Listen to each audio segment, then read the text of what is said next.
Igihe Lazaro yapfaga, Yesu yabwiye abigishwa be ati inshuti Lazaro arasinziriye. Ariko ntiyashakaga kuvuga ko Lazaro yarimo aruhuka. Yesu yongeyeho aravuga ati Lazaro yarapfuye. Ibyo tubisoma muri Yohana ibice 11, umurongo wa 11 kugera ku wa 14. Bityo rero Yesu yagereranyije urupfu no gusinzira. Yesu ntiyigeze avuga ko Lazaro yari mu ijuru cyangwa ngo ari ahandi hantu, cyangwa ko ari kumwe n'abakurambere. Nta nubwo yavuze ko Lazaro yari arimo kubabarizwa mu rutazima,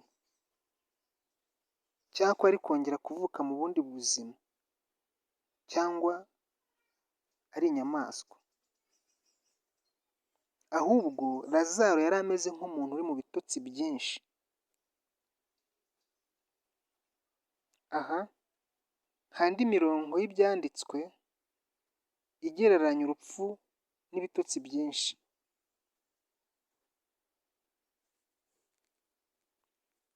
Bibiliya ivuga ko igihe Sitefano yicwaga yasinziriye mu rupfu. Ibyo tubisoma mu Byakozwe ibice 7 umurongo wa 60. Intumwa Pawulo nawe yanditse ko hari abakristo bamwe bari barasinziriye mu rupfu. Ibyo tubisanga mu Bakorinto ba mbere ibice 15 umurongo wa 6.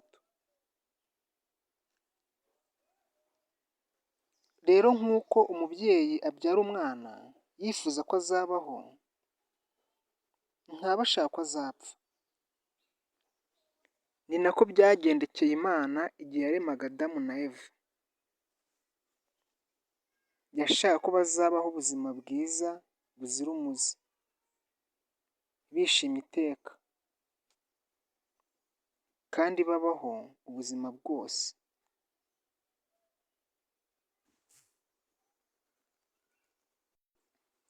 Rero Imana yaturemeye kubaho iteka ryose. Gupfa nitwe twabyihitiyemo.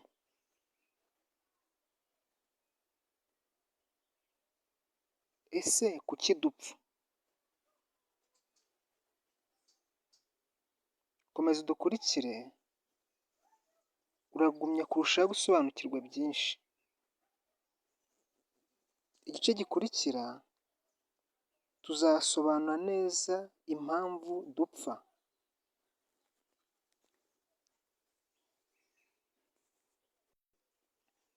Ese koko umugambi w'Imana wari uwo ko tuzapfa? Cyangwa wari uko tuzaba ku isi twishimye turi muri paradizo? Ese umugambi w'Imana warahindutse?